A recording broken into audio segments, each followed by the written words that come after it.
Hey babes, welcome back to another episode of She's Lost Her Mind. I didn't think that we were going to get here, but here we are.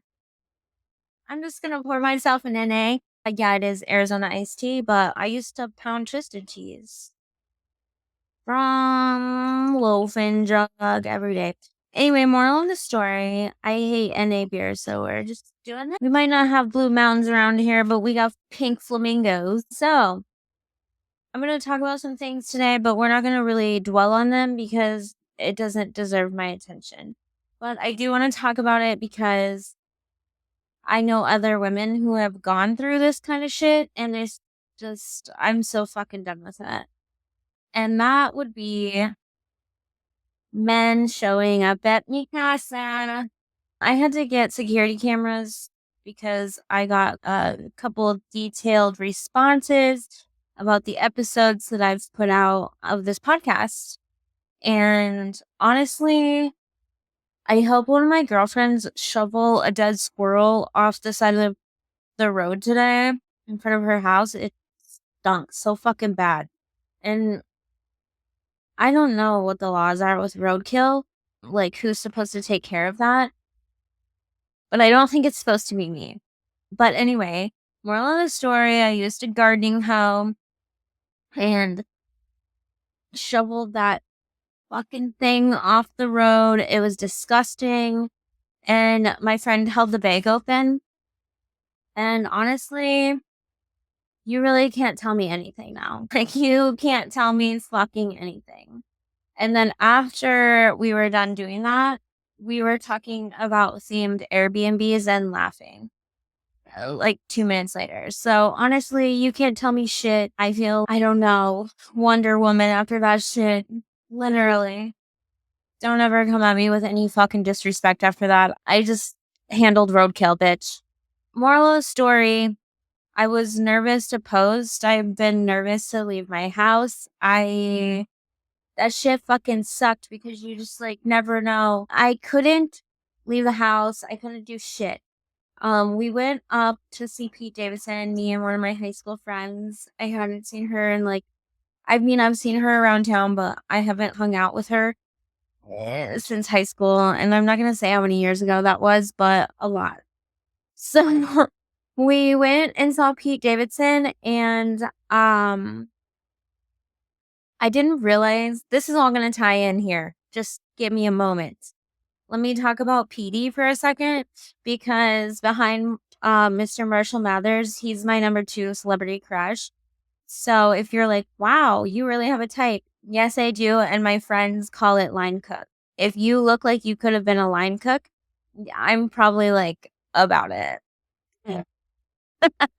I saw on Instagram that he was going to be like in the middle of nowhere, but 4.5 hours away from me. And got tickets last minute and drove up there. Excited as fuck. I actually just thought that his jokes about people not watching his show, not knowing, like being famous for everything but his comedy, I thought that was a shtick. But no, my algorithm just got me, man. My algorithm got me out here thinking that you guys are more familiar with the Kardashian folks than you are about Pete Davidson jokes. And in my world, that just doesn't, that's not how my algorithm rolls, bitch. We watch Pete Davidson. We watch Pete Davidson on my algorithm, bitch. So that was a weird shock. I did make a sign, but nobody understood the joke that was on it. They were like, what? And I was like, the joke is inappropriate. If you're one of my family members, please cover your ears for just a second.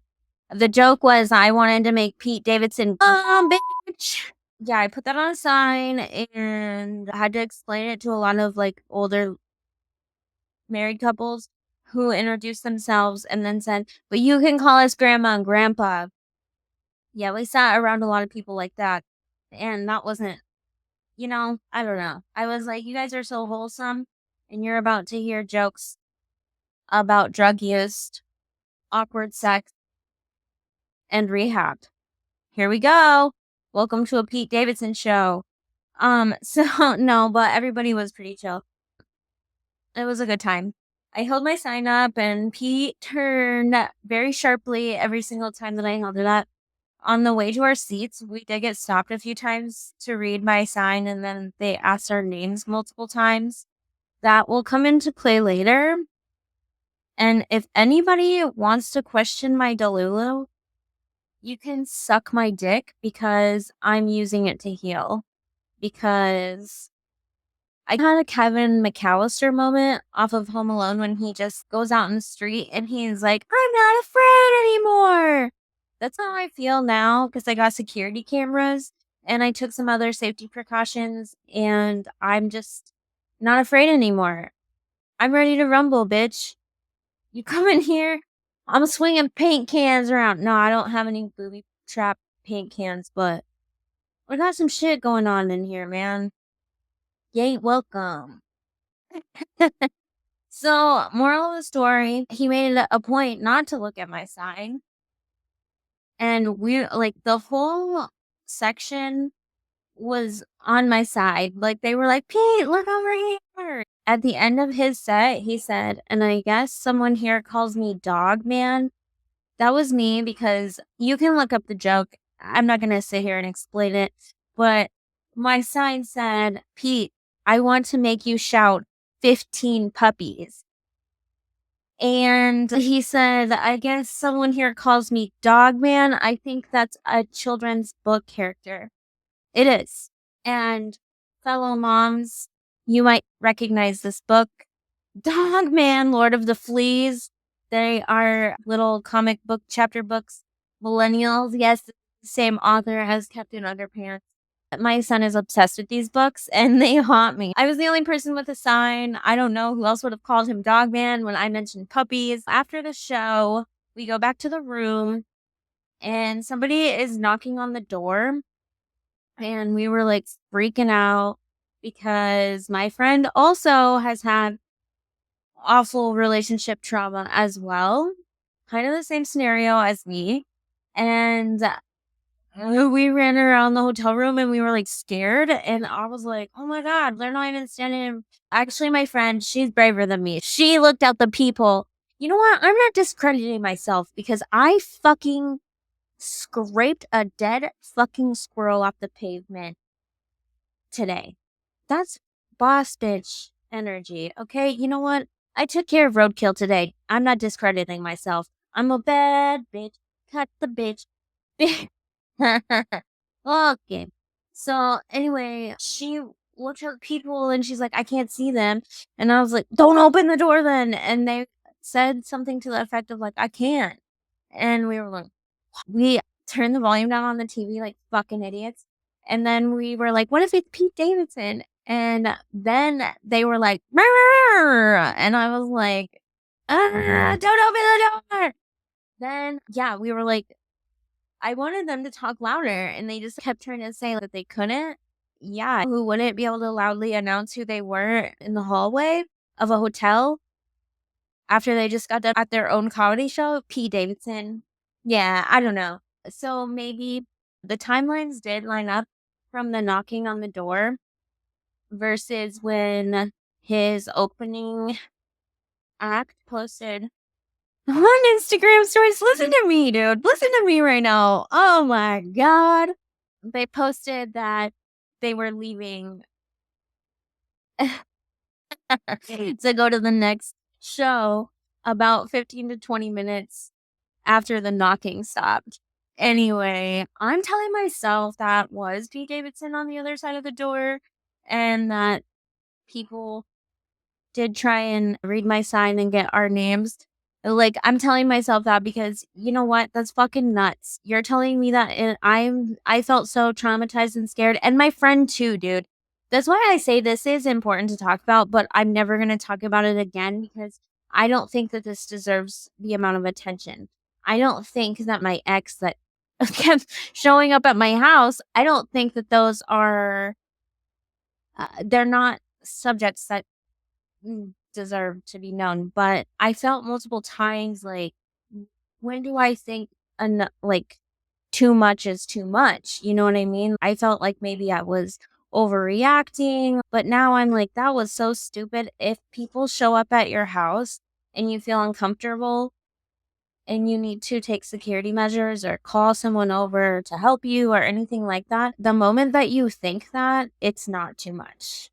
If you're feeling your safety is being threatened, take care of it. Do what you feel you need to do, and don't talk yourself into thinking that you're overreacting, because you're fucking not. And this kind of goes back to Ballerina Farms and how she didn't go out on a date with, what's his name, Derek or some shit like that. She didn't go out on a date with this Derek douchebag for 6 months. His dad owns an airline, and he got the seat next to her on one of her flights and forced her into this first date. But honestly, these are all things that, like, I don't want to talk about. I don't want to talk about it. I broke things off. Whatever. Don't come here anymore. Like, you're not allowed. And, it's important, because I were to say, okay, you know what? I'll take you back.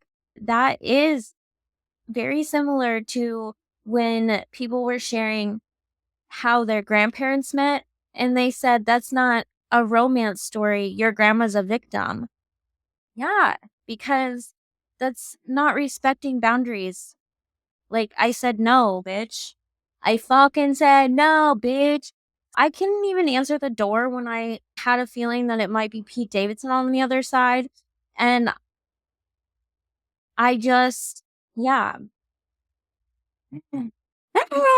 Like I said, if you're not gonna feed into my Delulu, I don't care to hear it, because that was like the thing I needed in my brain. I didn't know anybody even in the state that I was at. Like, why am I freaking out like that? You know what I'm saying? Yes, it is it is good to have a healthy amount of fear, like, and awareness when you're out and about, but to turn the volume down on the TV? Sisters. I say sisters, Alyssa and Lindsay. What the fuck are you guys doing? That's some crazy trauma. And I can't do this anymore, because I love to gab.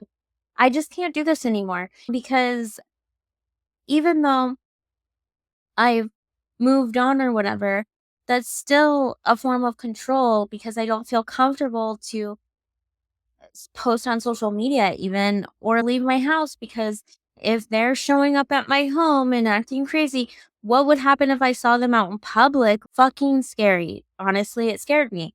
So I was scared to even open the door to anything, anyone, blah, blah, blah, blah, blah.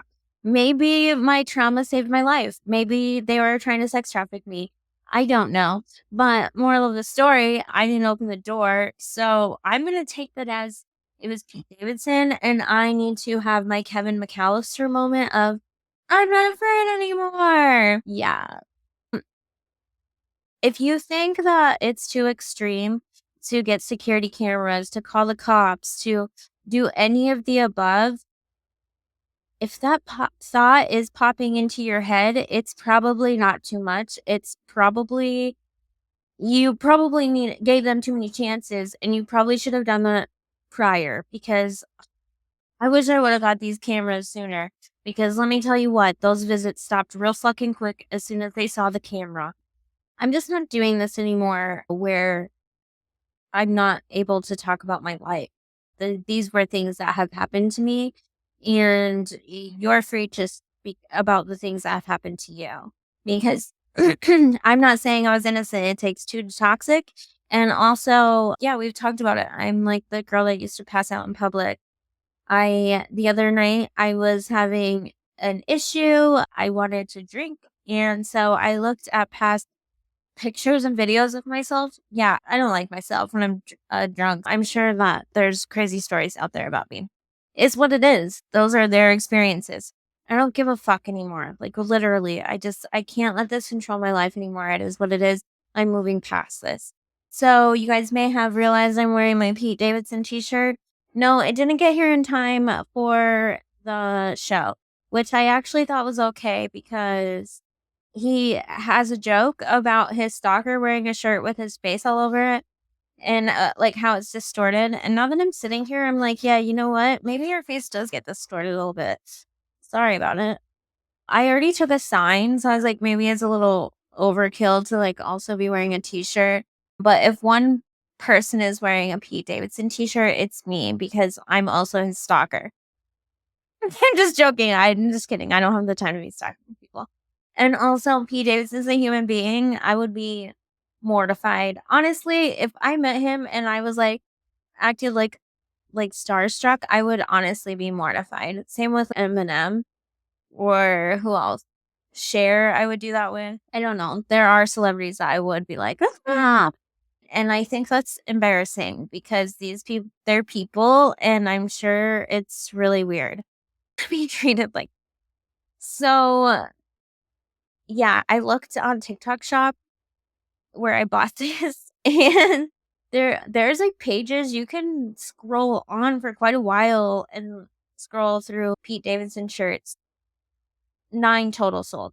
Out of all the options, only 9 total. So me and his stalker she probably bought the other 8 shirts. I don't know. Yeah. Somewhere out there, Pete's wondering why I called him Dog Man. Yeah. Even his own team doesn't know his jokes, I guess. But, or whoever told him what my sign said. So that was my little Pete Davidson story experience. Literally, don't ever think you're being too much. You're fucking just not. So, you may have noticed I'm cutting this episode a little shorter. I'll be back later in the week to. You may have noticed I cut this episode a little shorter, quite a bit shorter. And the reason for that is because I'm going to do a couple episodes per week. There's just been too many topics that have come out that I'm like, oh, I want to post about that. I was too much of a bitch to post, but we're moving past that. We're having Kevin McAllister moments. I can do this. It's fine.